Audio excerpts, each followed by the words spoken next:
Okay, I'm sorry. Good morning, beloveds. So Giovanni is a biter. Not hard, like he's not taking chunks out of you or anything, but definitely everything goes straight in his mouth.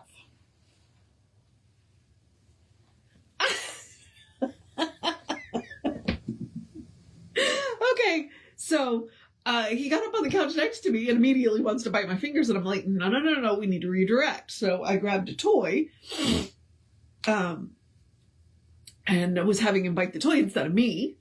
Well, you saw how well that worked out. Actually, the toy was working, and then Dante came in and was like, "What's the noise?" And then Dante was like, "Nope, never mind." Okay, here we are. It is what it is. Okay, so we are doing Living the Science of Mind today. We have an article. The title is Transference. I have no idea what we're going to be on today. So we're going to get on with that. So let's do the housekeeping first, which is me reminding you that we are Creative Life Spiritual Center. The website is creativelife.org. The constant contact is email. The constant contact email, info@creativelife.org.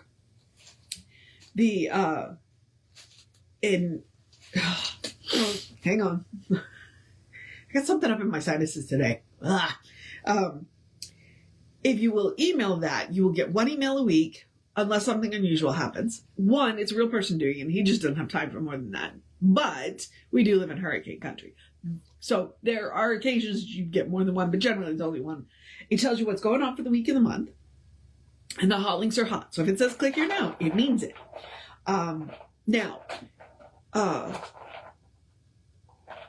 Dante is now playing with one of the other ball tracks.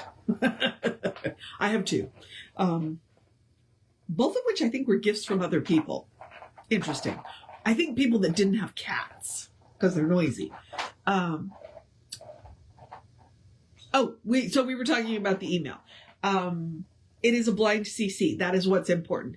With it being a blind CC, that means nobody sees your email. So you're not going to end up on anybody else's email because of us. All right. So that's the important part there. Let's move on to social media. I mentioned the social media, one, because we're doing this on social media. We do not monetize the social media. We don't want to deal with the ads any more than you do. So what we ask you to do instead is to like, subscribe, follow. If you subscribe, then it lets you, and allow notifications, or follow and allow notifications, and it'll let you know when we upload new videos or when we go live. So there is that. And then, There are more words. They're coming. Hang on.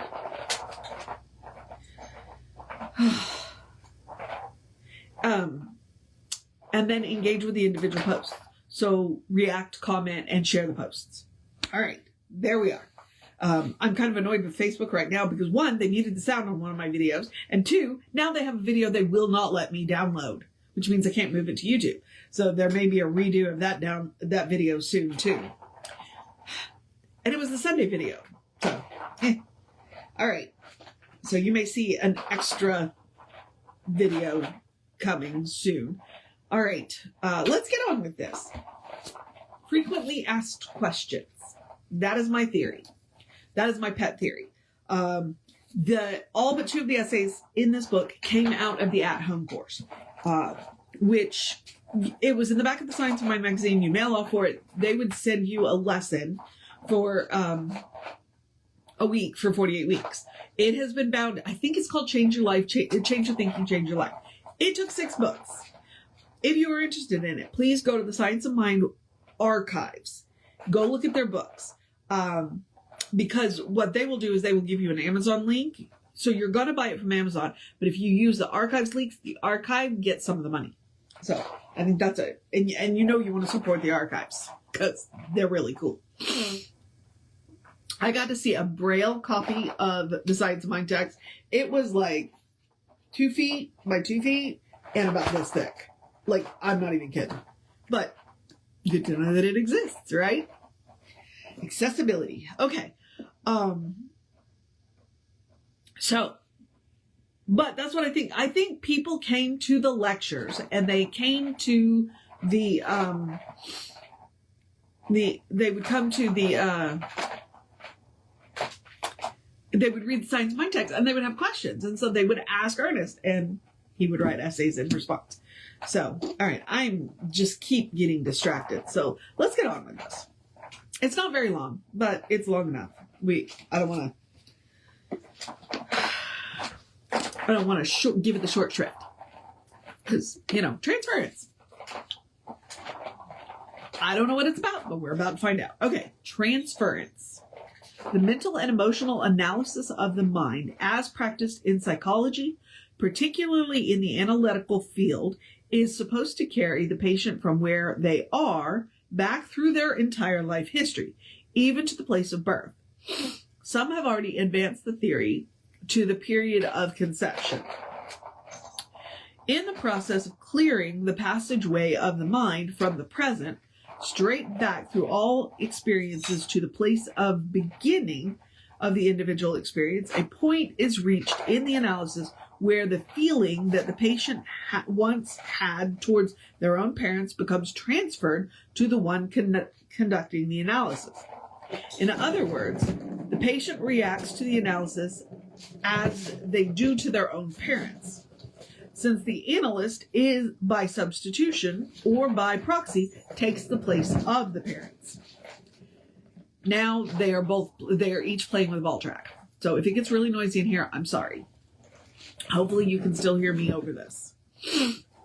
If the original feeling of the patient towards their parents was one of hostility, there may be what is called a negative transference. Indeed, they could even come to despise the analyst and wish to do them harm. It is evident that this would become a difficult situation. Unless this feeling could be overcome, the analysis would become futile. On the other hand, if the original feeling of the patient towards their parent there was one of confidence and trust, the transference is what is called positive, and the patient might even fall in love with the analyst. This is why it has been suggested that men should be analyzed by women and women by men. I have not heard that before. Okay. All right. Generally speaking, that doesn't seem safe. I mean, you don't want to fall in love with your analyst. I don't know. Okay. I don't know when this essay was written, but I know it was probably written at least 50 years ago, maybe even 70. So we're going to take this one with a grain of salt.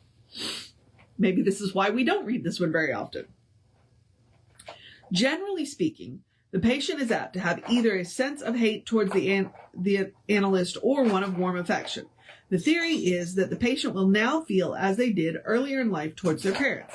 Therefore, the emotions they felt towards them will more quickly come to the surface to be self-seen. It is believed that this transference of the emotional reaction of earlier life to the analyst is necessary. But at once, we are faced with another proposition, and a difficult one. The patient could not go through life with the feeling that they must depend on the analyst, so there comes a time when the transference must be broken.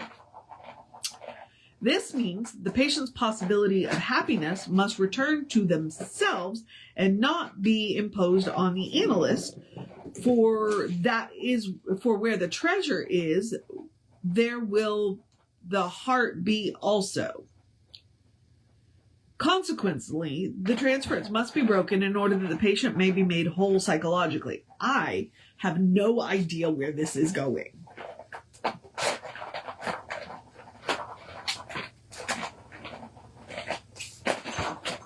I get about transference because it happens a lot. In fact, a lot of times that's what we do in relationships. It's like, okay, well, so we got out of a relationship and we get into a new relationship and we just transfer all of our crap feelings and maybe positive feelings to the new relationship without actually looking at them. And then our new partner suffers from all of the crap that we're transferring from the old partner. So transference is a thing. I just don't know where Ernest is going with this. Okay. All right. So consequently, the transference must be broken in order that the patient may be made whole psychologically. which in this instance means emotionally. They must find within themselves the stability and security they need.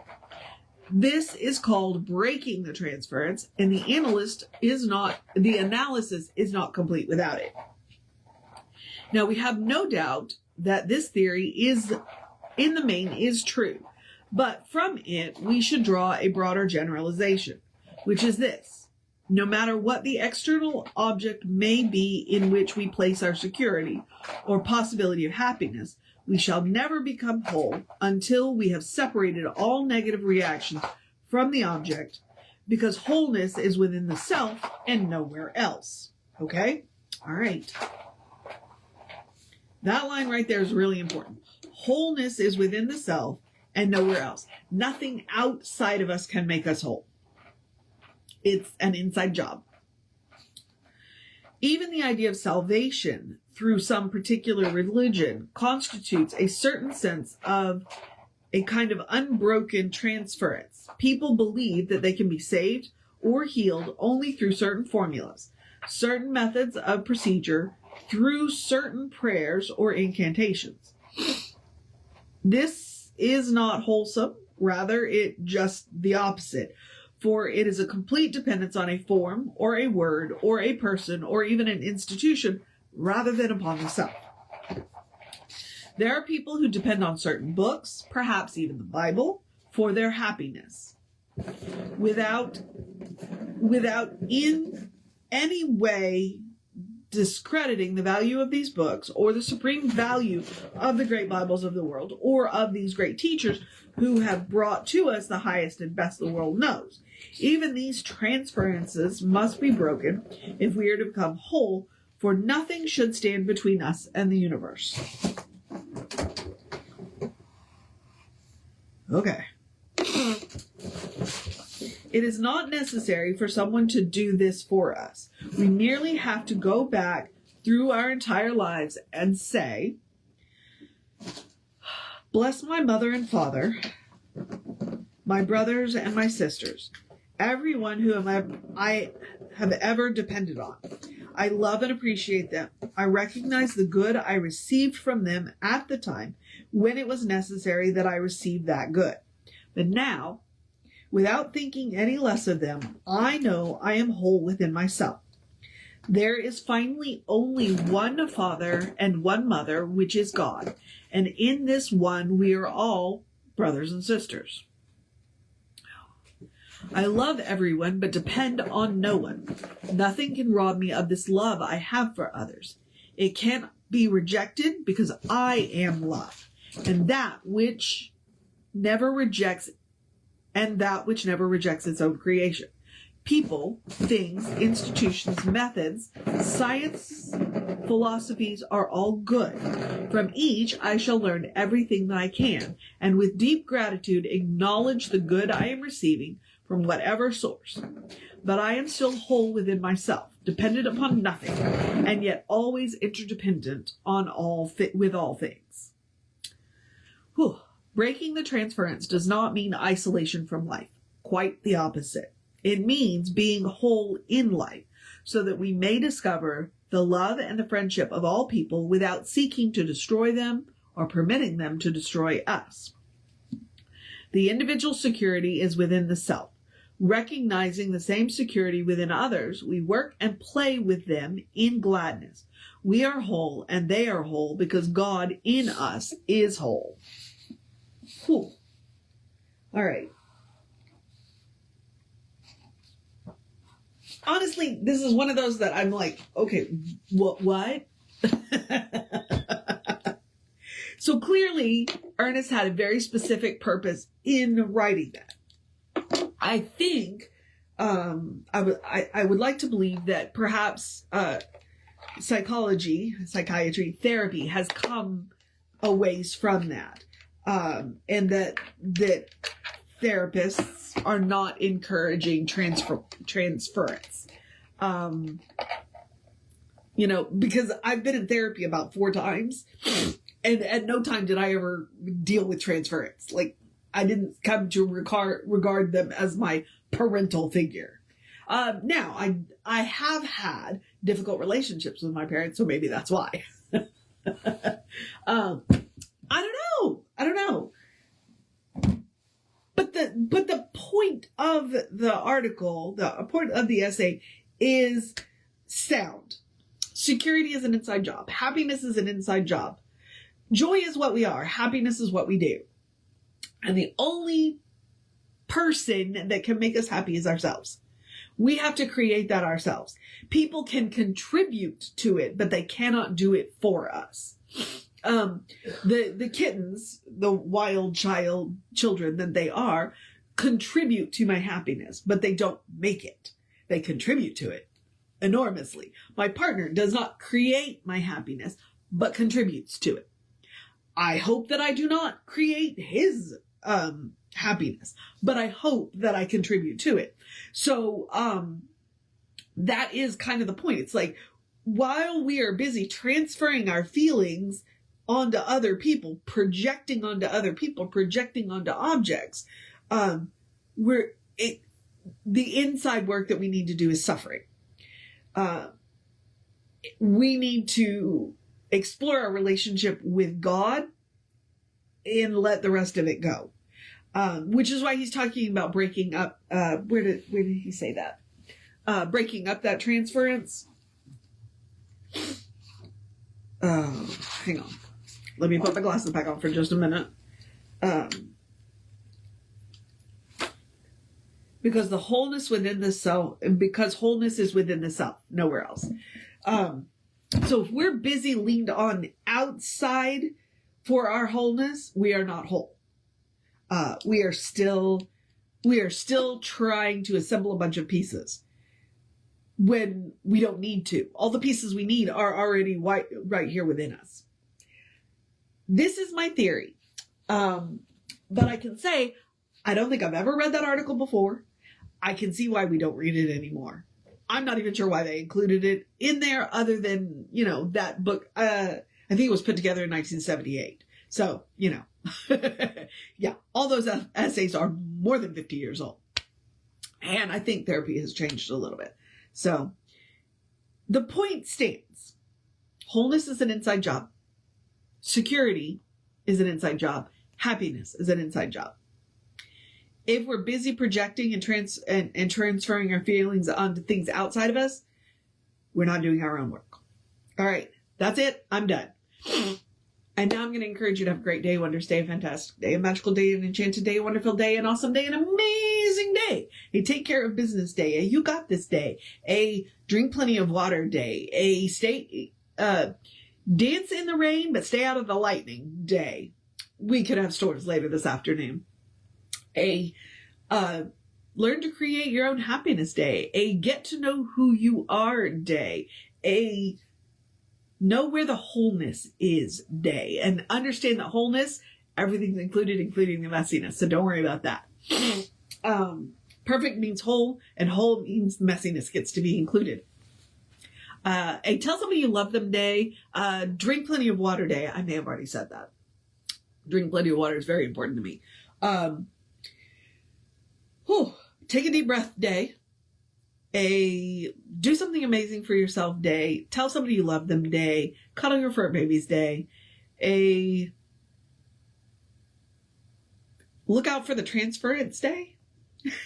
A good day. And if that is too much pressure, because occasionally it is, I get it, simply have a day. You are enough just as you are. You are a beloved expression of the divine. You are a brilliant light,